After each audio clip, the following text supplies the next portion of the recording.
நல்ல எண்ணங்களை பிரதிபலிக்கும், வாழ்த்துக்களை வசீகரிக்கும். பியூரிட்டி அண்ட் பாசிட்டிவிட்டி, அதுதான் ராம்ராஜ் பட்டு வேட்டி. யோகி ஆதித்யநாத் முதலமைச்சராக உள்ள உத்தரப்பிரதேசத்திற்கு 13,000 கோடியை கொடுத்திருக்கும் மத்திய அரசு, ஸ்டாலின் முதலமைச்சராக இருக்கக்கூடிய தமிழ்நாட்டிற்கு 2,900 கோடியை தான் விடுவித்திருக்கிறது என எழும் விமர்சனங்கள். எந்தெந்த மாநிலத்திற்கு எவ்வளவு வரி பகிர்வு அளிக்கப்பட்டிருக்கிறது, ஏன் உத்தரப்பிரதேசத்திற்கு மட்டும் அவ்வளவு தொகை?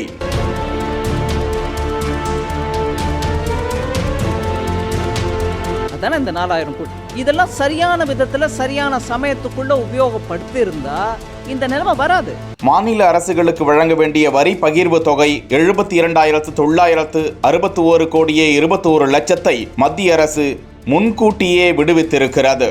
மாநில அரசுகளுக்கு மத்திய அரசு ஆண்டுதோறும் வழங்கும் வரி பகிர்வின் கூடுதல் தவணை தொகை வரும் ஜனவரி மாதம் 10ஆம் தேதி விடுவிக்கப்பட வேண்டிய நிலையில் டிசம்பர் 11ஆம் தேதியே இந்த தொகையை மத்திய அரசு விடுவித்திருக்கிறது. புத்தாண்டு மற்றும் பண்டிகை காலம் வருவதால் அதனை கருத்தில் கொண்டு மத்திய அரசு பொதுமக்கள் பயன்பெறும் வகையில் இந்த தொகையை விடுவித்திருக்கிறது.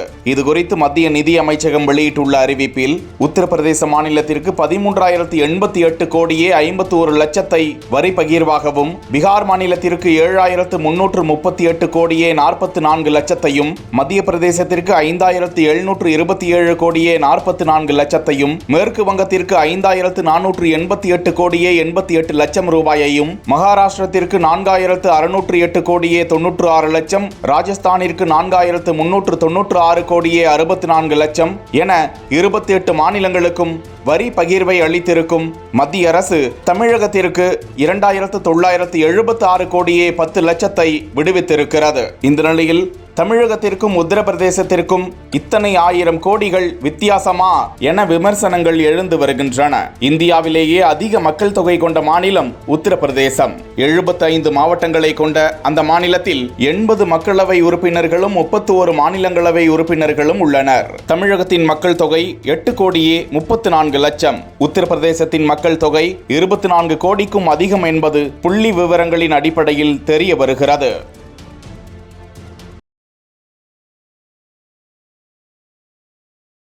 நல்ல எண்ணங்களை பிரதிபலிக்கும், வாழ்த்துக்களை வசீகரிக்கும். பியூரிட்டி அண்ட் பாசிட்டிவிட்டி, அதுதான் ராம்ராஜ் பட்டு வேட்டி.